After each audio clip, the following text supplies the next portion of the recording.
आइए अब रुक करते हैं मध्य प्रदेश के ग्वालियर का। शिवाय अपहरण कांड में एसपी और आईजी प्रेस वार्ता कर बड़ा खुलासा कर रहे हैं। क्या था कि हम लोग जल्दी पकड़ में आ जाएंगे, पकड़े जाएंगे। तो वहाँ से ये मुरैना पहुँचा। मुरैना में इन्होंने जो बाकी के आरोपी थे उनके साथ मंत्रणा की और मंत्रणा करने के बाद इनको लगा कि बच्चे को रिहा कर देने में ही हमारी भलाई है, नहीं तो हमारी जल्दी ही हम पे कार्रवाई होगी। तो उसके बाद बच्चे को रिहा किया गया, अब सबके संज्ञान में है। इनकी जो मोनू सिंह गुर्जर और भूरा सिंह गुर्जर से पूछताछ हुई है तो इस पे केस में टोटल 7 आरोपी अभी नाम उजागर हुए हैं। 7 आरोपी इस केस में बनाए गए हैं। अन्य आरोपी भोला उर्फ देवो पुत्र गंगाराम गुर्जर सरायछोला थाना क्षेत्र मुरैना का है। राहुल कंसाना पुत्र ओमवीर कंसाना ये पिपरी मुरैना का है। एक अन्य आरोपी धम्मू उर्फ धर्मेंद्र गुर्जर ये नूराबाद क्षेत्र का है। बंटी और मोहन सिंह गुर्जर और राहुल पुत्र भूरा गुर्जर इनकी गिरफ्तारी मुरैना के एक प्रकरण में हुई है और वहाँ पे ये भी जुडिशियल कस्टडी पे हैं।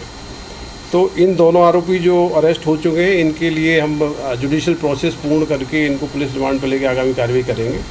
आज जो गिरफ्तारियाँ हुई इनको भी हम लोग कल सक्षम न्यायालय में पेश करेंगे और रिमांड लेके इसमें आगे विवेचना की जाएगी।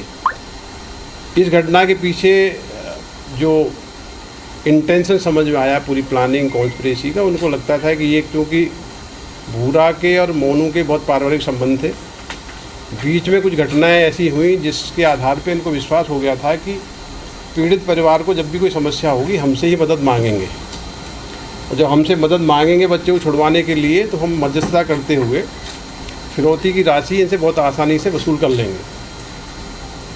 इस योजना के तहत इनके द्वारा घटना के काफ़ी पूर्व से रैकी की गई, योजना बनाई गई। योजना को क्रियान्वयन करने के लिए अन्य आरोपी थे, उनको भूरा ने अपने घर पे लाके रखा गया और वहीं से डेली रैकी की गई। कई बार रैकी में फेल हुए और 13 तारीख को पूरी योजना के तहत ये अपहरण का जो घटनाक्रम हुआ वो उसमें कार्रवाई की गई। ये दोनों आरोपी मोनू और भूरा सिंह गुर्जर चाचा भतीजे हैं। बीच में इनके द्वारा ट्रांसपोर्ट का व्यवसाय किया गया था और ट्रांसपोर्ट के व्यवसाय में जो अभी प्रारंभिक जानकारी मिली है लगभग 1.5 करोड़ का ऋण टाटा फाइनेंस कंपनी का मोनू के ऊपर है। भूरा सिंह गुर्जर के ऊपर भी काफ़ी ऋण है। जो मकान जिसमें अपहृता को बालक को रखा गया था उस मकान पर भी 10 लाख रुपए का ऋण लिया गया है और अन्य निजी व्यक्तियों से भी बड़ी मात्रा में इनके द्वारा ऋण लिया गया है। तो अपने ऋण को चुकाने के लिए और इस विश्वास के साथ कि पीड़ित परिवार हमसे मदद मांगेगा और मदद के जरिए हम इनसे राशि वसूल कर लेंगे, ऐसी योजना बना के पूरी घटना को अंजाम दिया गया है। तो ये जो इस सेंसिटिव केस के जो मुख्य आरोपी हैं जिन्होंने न केवल षड्यंत्र रचा, पूरे अपराध को गठित करने के लिए योजना बनाई, संसाधन उपलब्ध कराए, अपना निवास उपलब्ध कराया और बालक को छुपा के अपने मकान में रखा गया।